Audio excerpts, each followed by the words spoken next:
这次潘老师就邀请我来跟大家分享一下我学完医学瑜伽之后自己有什么改变。但因为改变太多了，所以我就挑了一个，这一个算是我生活到目前最大的一个事情，就是我生了重病。我记得我第一次发病是在2019年，我记得那一天我在写功课，大概到了凌晨2、3点左右，我就在那边打字，我就突然停住，我感觉到身体有一个很奇怪的感觉，我不知道那是什么，从来没有过，但我的直觉就是不对劲。然后再过一段时间之后，我知道那个很奇怪的感觉是来自于我的左胸口，我就想不对了，不行，停，睡觉。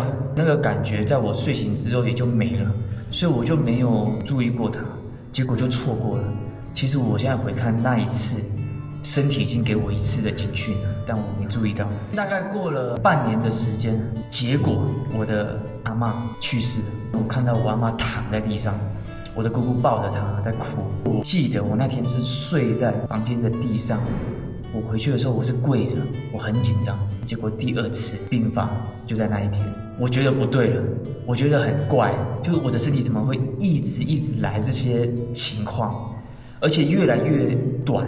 那个发病的期间，我也不知道是什么，但是就是一发病就觉得很恐惧。我到现在都没办法很具体的描述那个是什么感觉，因为太奇怪了。如果要用比较听得懂的说法的话，就是我的胸口感觉紧紧的，我的全身全部都充满了恐惧，好像全身发麻，然后全部的恐惧在冒出来，又感觉下一刻我随时会死掉的感觉。再来，也就是最严重的一次，那个时候潘老师去到了印度半年伊莎哈塔瑜伽老师的培训，当时候已经有派学生让我去教了，在教的过程发病。我本来想要把那堂课程撑完，但我撑不完，我就跟那个学生讲说，我现在有点情况，我请另外一个老师，另外跟你约时间，那下一次你跟他上课，那我现在又有一个紧急情况要处理，我先离开，然后就跟他道歉。关掉课堂的视讯的时候，我坐在那里，我这怎么回事啊？就没有再不见过了，症状一直在，我没办法吃，没办法说话，没办法行动。当时候我是不敢跟我的家人说的，我怕他们担心，他们在旁边煮菜，其实我在旁边真的是怕的要死，那个恐惧我很难形容。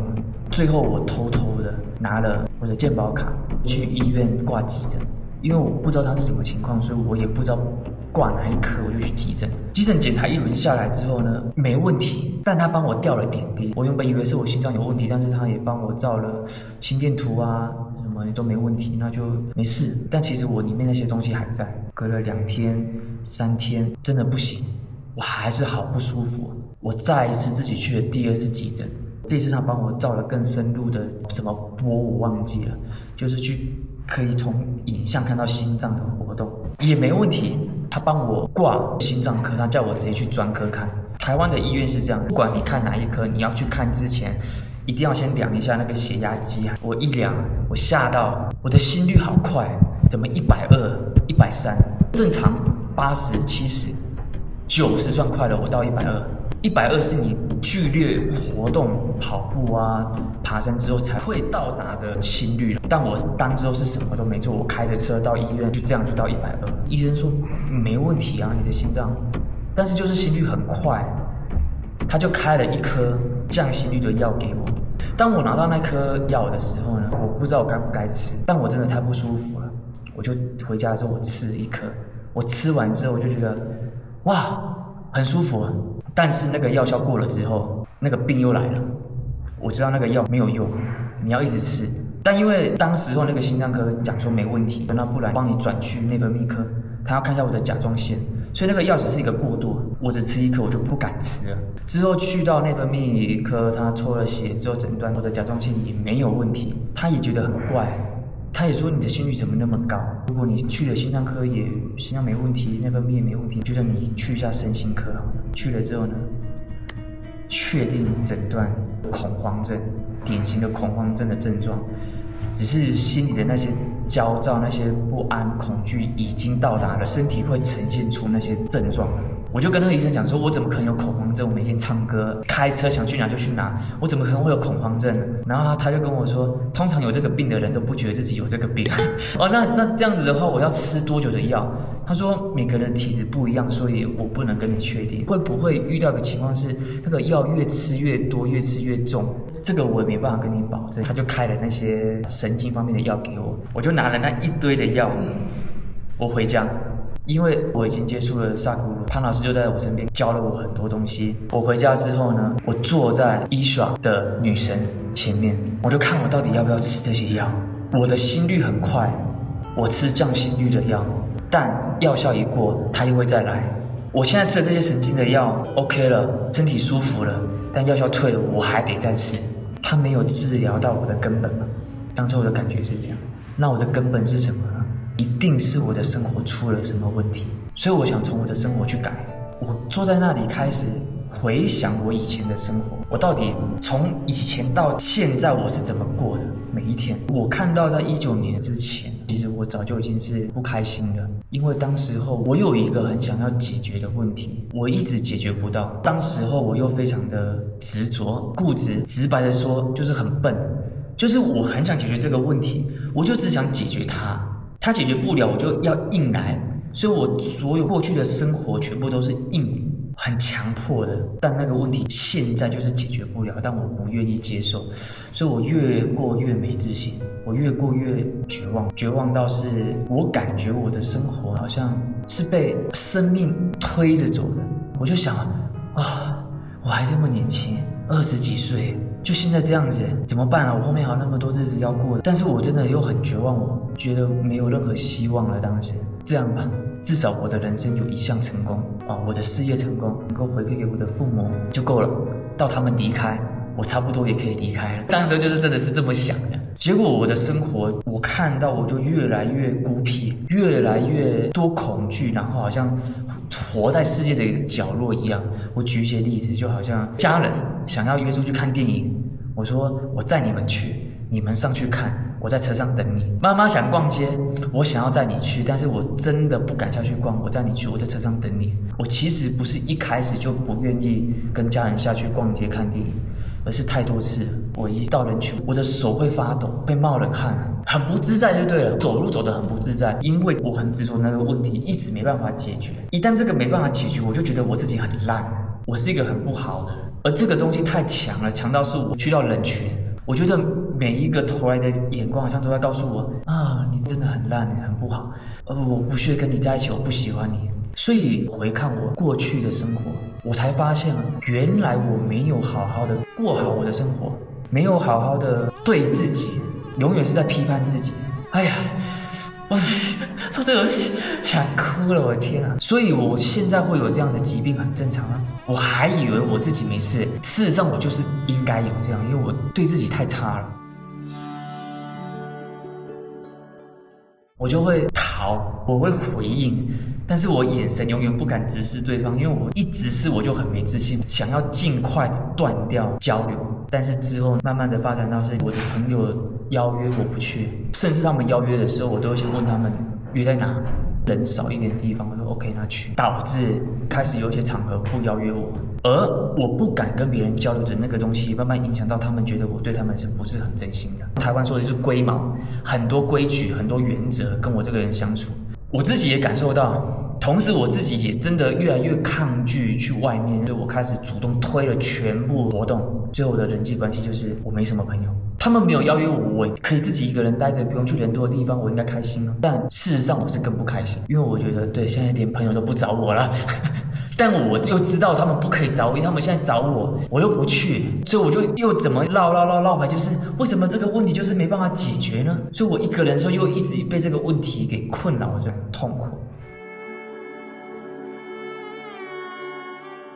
我不觉得不正常，我还觉得很正常，甚至他正常到是我没有去看过他，想过他。通常有这个病的人都不觉得自己有这个病。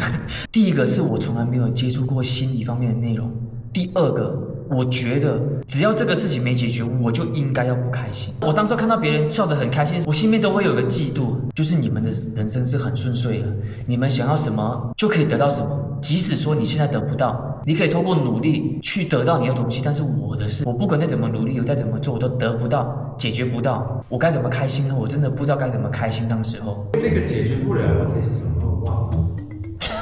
你要讲吗？你不要去剪吗？我剪了。这个要讲，因为很好笑啊，这个要讲吗？现在看起来根本不重要啊。其实真的不重要。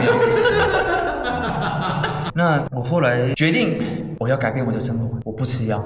我也不知道哪来的勇气，因为当时是在疫情期间，在那段时间我无意间看到一则新闻，我很印象深刻。他说，在疫情期间，因为人类的活动减少了，而这个地球好像在平衡一些东西，野生动物变得活跃了。我就看到原来我们人类减少一些活动，地球是有一个自己在平衡的。我当时就想，我要让我的身体这样。第一个，我改变我的生活；第二个，我不去打扰它，因为现在这个疾病就是我过去自己所积累来的，我想让它自己平衡。所以我告诉女神，我跟着你走。如果你要带我走，我跟你走；如果你要让我活下来，继续的生活，我就继续的好好的改变我的生活，然后往后好好的生活。因为当时我是一行动心率就100，一吃饭100多，一说话100多，我就坐在那里。我慢慢发现，当我不动的时候，它会平复。平复下来之后呢，饭还是要吃啊，生活上的行动还是要有，因为我不想让家人知道这件事情，所以他们叫我做什么事情的时候，我都会做，即使搬一些重的，我都会去搬，但完全改变的方式。要起身去吃饭，走路，我发现我走没几步，那个东西又来。原来我以前的走路就是这么急躁。我开始放慢我的脚步，好好的去走，然后吃了第一口饭，热的又来，又要放下来，好好的一口一口慢慢吃。我好像重新学一些很基本的，怎么喝水啊，怎么走路啊，怎么吃饭啊，才慢慢的意识到，我过去所有的行动都非常的急，要快，导致我生活所有面向都已经习以为常是这个状态。当时我也请了一个长假，停了工作，每天就是做伊耍的练习。后来我发现也不行这样。我虽然把生活很多事情减掉了，身体慢慢的平复，但也不可能一直持续这样啊，因为我还要工作，还要赚钱。那怎么办呢？潘老师那时候也从印度回来了，所以我就跟潘老师说了这个情况，我就说我想工作，我也不可以一直请假。潘老师知道我想回，但潘老师没有马上给我很多的工作，他反而是酌量的安排一些工作量给我，同时也在我们的群组里面分享了很多萨古鲁的文章啊、影片。然后当时我也很幸运的，真的很幸运。当时候萨古鲁有一个内在工程的课程，是一个很主打的一个课程，刚好免费。然后潘老师推给我们，我就赶快去报名上了。之后学到了第一次线上内在工程香巴维大手印的开启，萨古鲁亲自讲授。This practice is more like consecration. Once you're consecrated, all you have to do is just keep the place clean, that's all. On a daily basis, just clean it up a bit and keep it. Rest will happen. And this makes life quite effortless and brings you to ease, because once energies are like this, what you intend, what you want, will naturally start moving your way. You don't have to really struggle with every little thing.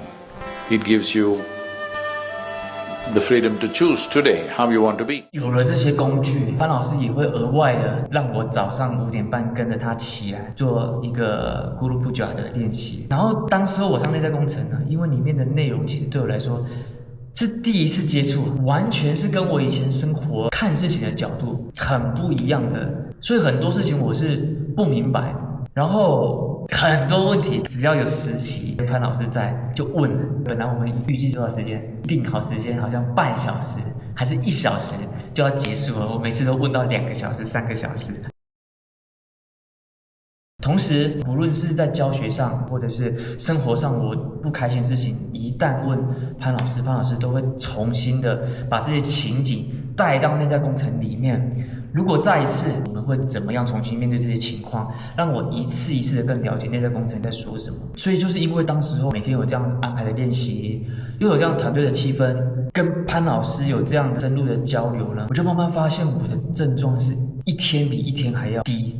开始可以说话，那个说话不用再像以前那样慢慢说，吃饭也不用再慢慢吃，而是你那个新的生活状态好像开始变成我自然的状态，有点像一杯水里面是黑色的，一直不停的倒白的水，慢慢的那个黑水会冒完，里面开始变成只剩下白的水，好像就是这样的过程。后来就我可以教学了，我开始可以跟学生是很自如的，也不要到很自如，相比以前是轻松好多好多，是真的可以像正常人一样交流的感觉。我能这样子跟别人交流，其实对我来说已经进步很大了。但每一次的教学呢，我们都要反思，怎么样可以做得更好。教了一阵子，潘老师就看到我在每一次的教学里面是进步很多，可以跟别人交流，但是里面有一份用力，有一份刻意的东西，还没有到达真正的是很放松。那我就问怎么解决？潘老师当时给我的回应是，如果我们真的想解决的话，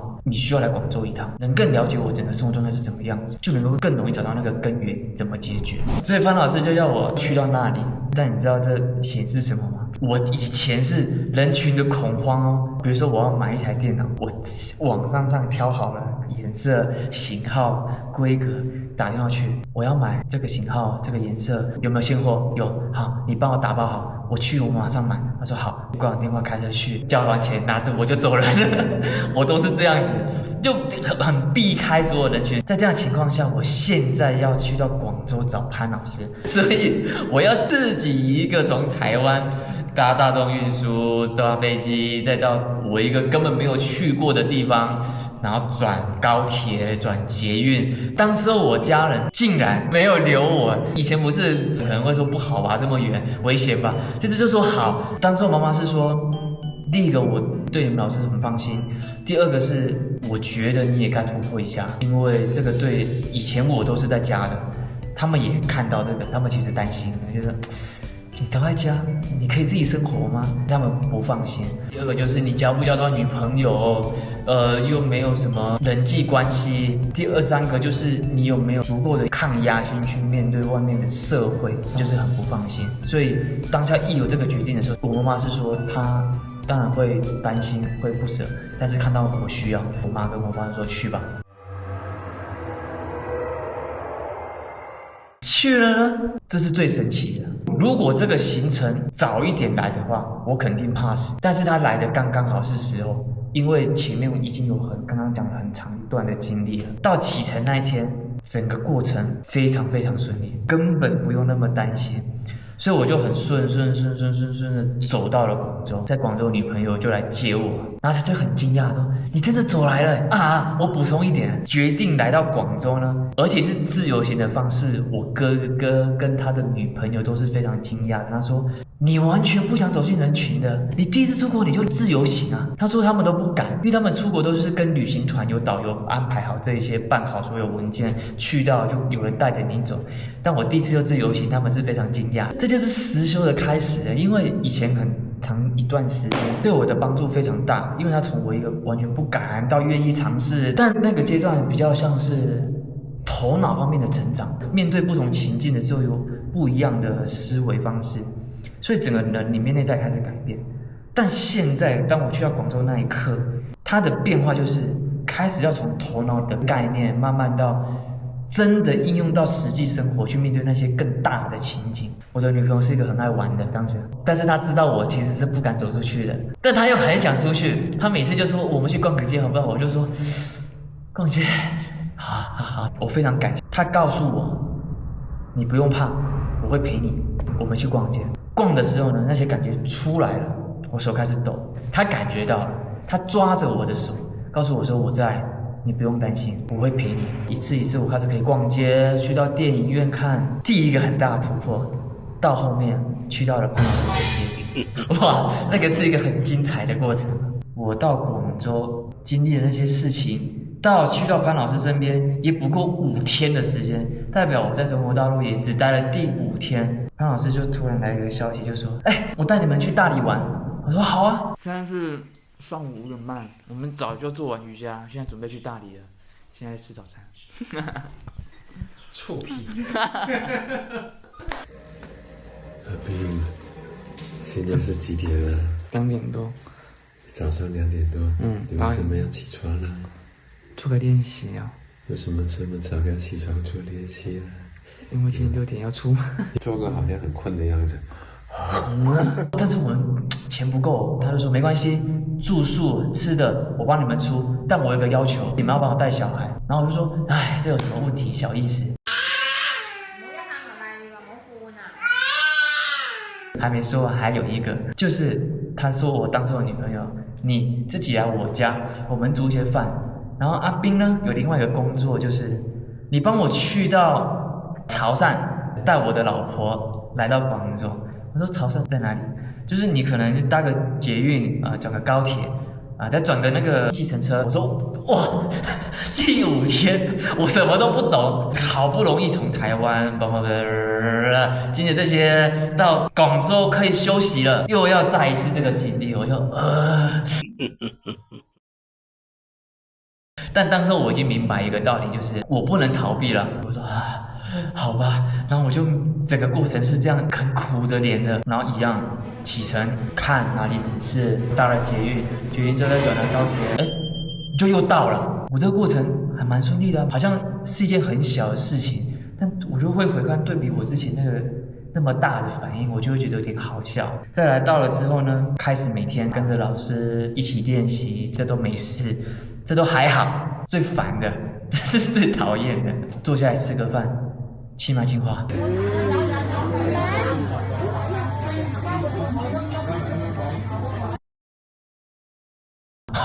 好，气脉净化，气脉净化做完之后吃完饭，车来了要上车了，一上车气脉净化。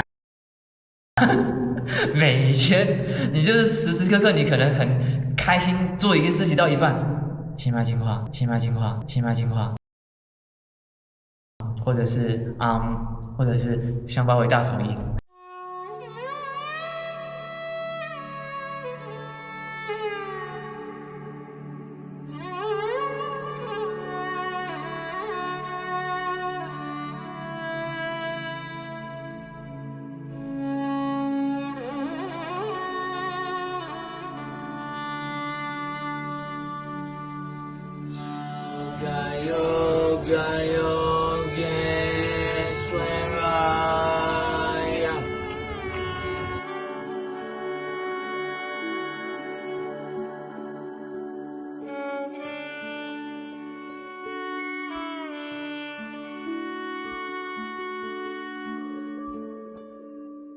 当时是不明白的，当时觉得，哎呦，怎么那么多事情啊？到后面开始我工作，潘老师就看着我工作，我就做，他会突然把我的电脑盖掉，哇！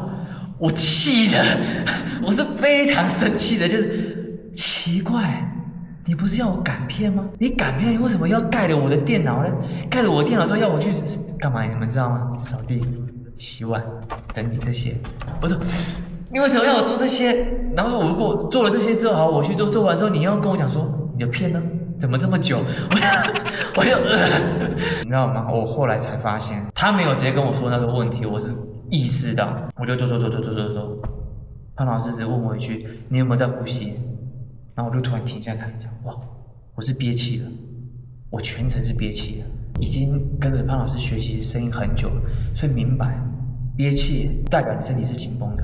你身体是紧绷的，你的心里就一定是紧绷紧张的。又再次看到，如果这个不解决，是不是要把以前那个病带回来了呢？原来那相反来看，原来以前我都是这样子在做事，难怪做不久，做一下子就要休息，休息又怕休息太久，又要硬来的做，这个病看起来就很正常，一定会发生的。所以当时候是对我来说是一个很震惊的一个体验。所以当时候我就看到了，一定要改。第一个是我的工作状态，还有一个。我也观察到，刚刚我有说到什么每天早起起来练习啊，可能你做事做到一半，电脑被盖掉啊，或吃完了马上又要做练习做那个。当时我有很多情绪，觉得很烦，而我就看到原来我的生活有这么多的事情，哪怕只是一点点小事，因为潘老师所有的安排是为了让我可以变得更开心，状态更好一点，但我却有这么多的抗拒。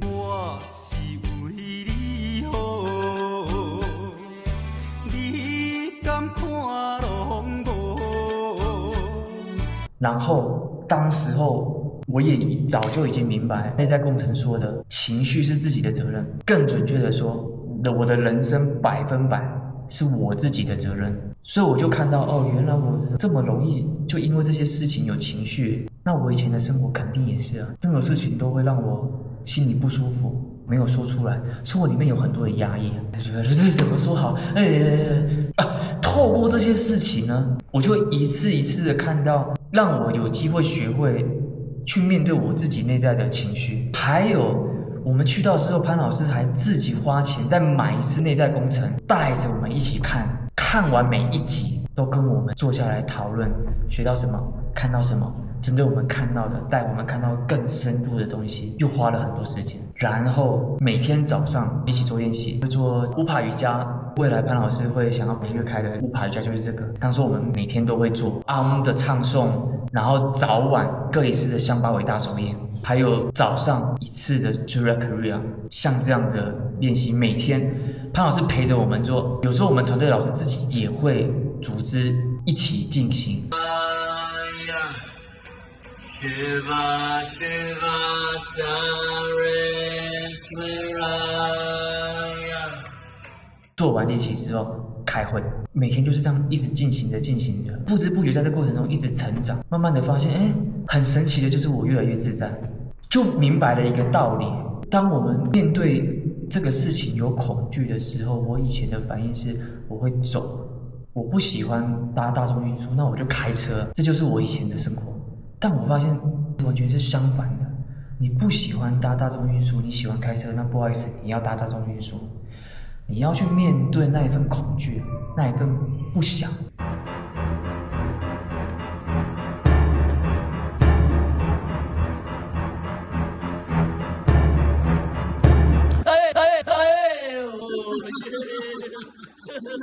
然后你搭久了之后呢，你慢慢发现，其实搭大众运输也没什么啊。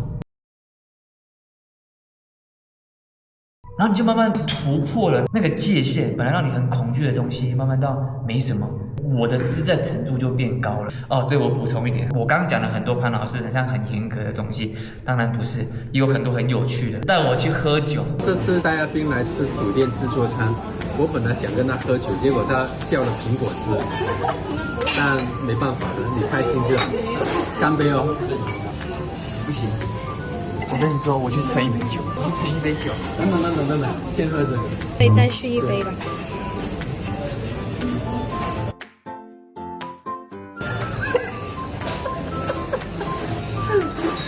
好不能喝苹果汁。阿斌，干。哦。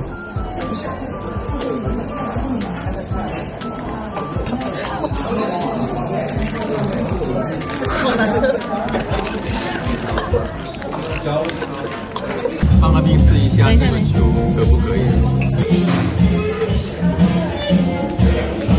没什么，很甜，很好喝，你喝一口也是一点点。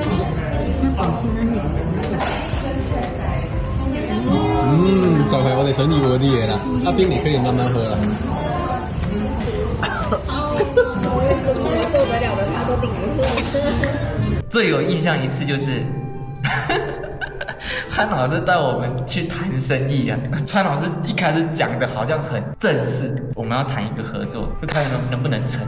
反正他们有场地，哇！那时候第一次去，安排了一个大家在那边观看场地，然后看得很怎么说，很是一回事一样。然后就坐下开始谈，然后我们就做这样。我没谈过生意，对方是年纪大我很多的，有的还白头发的老人。潘老师开始灌我酒，他开始带我喝酒，应该是第一次带我喝。哇！我喝完一杯又一杯又一杯，这谈生意的过程我吐了。吐完之后，我出来就跟那个对方讲说，这个案子就是这样子，你拿3，我们拿7，结束。我就讲了这些内容，然后我就醉着就回去了。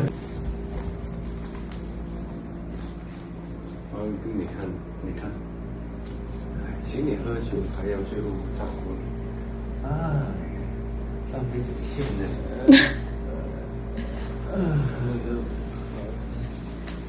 臭袜子。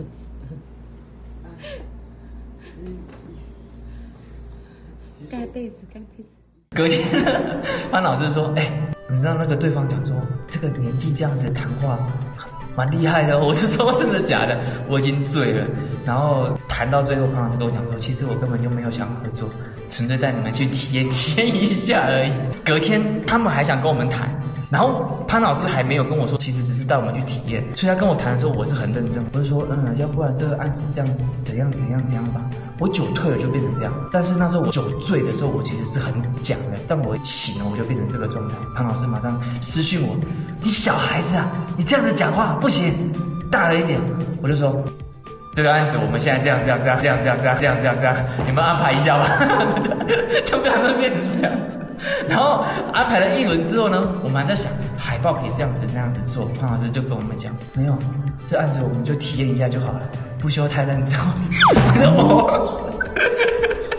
所以还有发生很多了接演啊，听起来很好玩。事实上，潘老师应该看到我就上街头演的话，我有很大的恐惧，刻意安排这些，他不是刻意，应该这么说。就只是走在路上看到有人在街头演唱，他就会偷偷跑过去跟他讲说，可不可以唱一首我的学生想唱或者是什么的，反正我不管他怎么说，他就会过来跟我讲说，阿斌那边可以唱歌，你去唱一首，就把我推过去，我就中间有一个很大的关卡，我们当时候在广州有办了一场线下2.0的歌唱课程，那堂课的目的呢是让大家可以在音乐里面开心的享受音乐的玩，结果最后一天，潘老师突然到我跟另外一个老师的面前讲说，学生都做完了，要不要换你们一下？我说我靠，你想怎么弄啊？潘老师说没有什么啊，你就拿个扫把当吉他，戴个墨镜，叼支烟，唱一下这首歌。我就说哇，这怎么做得到？然后他就说可以，学生都到了，在下面等你们了，快点，要不要？我说不要，这不行。潘老师说你没有得不要，就是这样。要把你忘记，我会擦去我不小心滴下的泪。经过了这整段，现在我的疾病就像你们现在看到我这个样子啊，我现在可以这样子拍片。我跟你们说，我真的很想要给你们看我以前的样子，我很想出来跟你们对比现在我拍片的状态。当我现在仔细看说，明明是做同样的事情，现在整个人是不一样的，是真的不一样。那种感觉我也不知道怎么形容，就是我整个人的状态比之前还要比较镇定，比较能看上去，你们就知道我有多大的改变，能够这么轻松的面对这个镜头，这样。对，我现在还可以去夜店，还可以自己去喝咖啡，然后自己去认识朋友，不认识的跟大家打成一片，都有话聊。让我越来越开心，开心到这个病越来越小的感觉。就我现在可以这样很轻松的说话，基本上它已经不影响到我的生活了。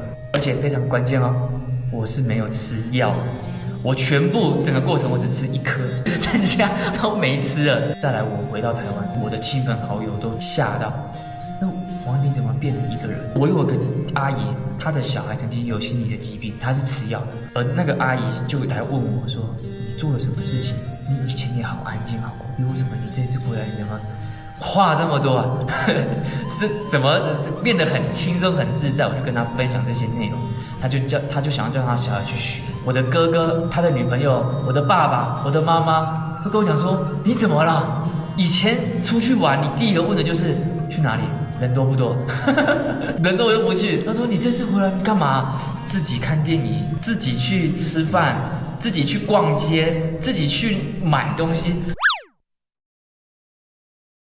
你干嘛？你怎么了？”我就跟他分享这些内容啊，然后他们都很惊讶的，永远不会去到一些真正年轻人在玩的地方，但我现在开始都可以去了。所以我真的想跟你们分享，不是我的人生的故事，而是我想跟你们分享是萨公路。我如果自己回看这个过程，我要自己一个，很辛苦的，其实真的很辛苦。疾病的恐惧带来已经非常巨大了。如果当时我又是没有周边这些萨古鲁、潘老师家人这些支持，我用毫无方向的情况下，只能够吃药，一直在死轮回，恐惧更大，再吃了药退了，再恐惧。他们当时跟我说什么呢？我能够给你药，但你要知道，我们西方医生的药只能够给你身体上。你神经痛，我给你神经不痛的药；你心率快，我给你心率变慢的药。但我的药没有办法改变你头脑里面的想法。那个心理医生说，这就是为什么这么多人吃药会越吃越多、越吃越重的原因。当时告诉我说，你情况还不是很严重，我开给你中医比较缓和的药，但你同时要答应我，你去学习正念冥想。当时我知道这个方向之后，萨古鲁已经在我身边了，所以我是跟着萨古鲁走。所以我是非常能感同身受那些恐惧、那些迷茫的情况。建立这个平台、这个社群的目的就是这样，真的不要去经历这些痛苦才要醒过来。我们希望更早让更多人去接触到萨古鲁这个那么有智慧、这么强大的这些工具。我昨天说了一点，这点很重要。我前面有提到，回到台湾之后，我的家人看到我的转变很开心。但其实有一点，这是他们不知道的，因为我没有跟他们分享过。我感觉到我这一次回到台湾，我的转变让他们从原本对我的生活很不放心啊，能不能够独立生活啊这些东西，到他们开始放心。这点对我来说是非常非常重要的，因为那个时候20多岁。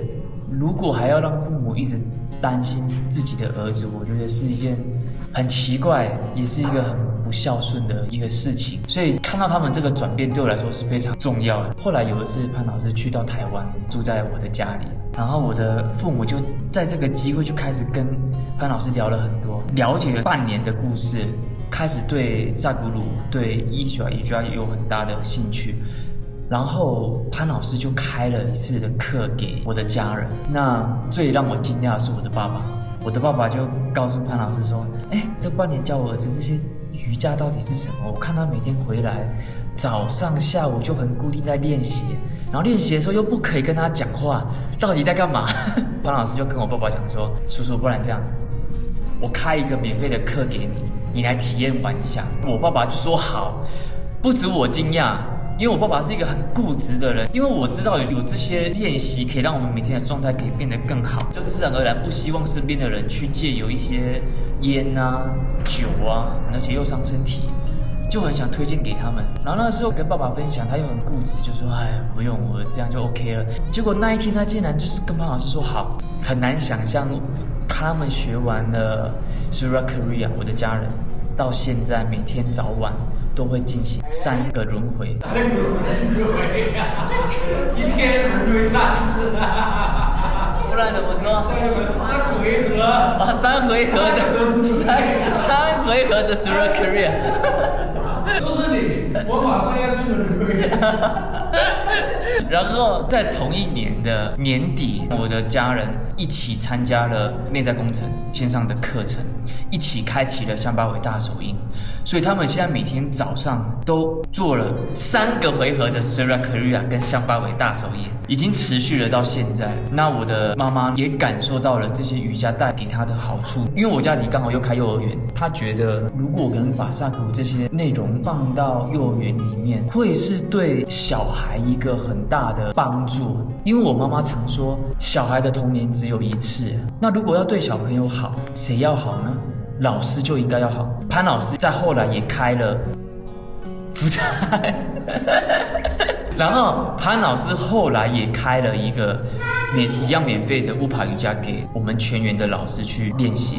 所以我看到幼儿园的氛围开始改变，我觉得这是很重要的。那在这里打一个小小的广告，我们家幼儿园的名字叫安安幼儿园，在鹿港镇，有几十年的历史。现在我们就决定想要开始把萨古鲁的智慧内容放到幼儿园里面了。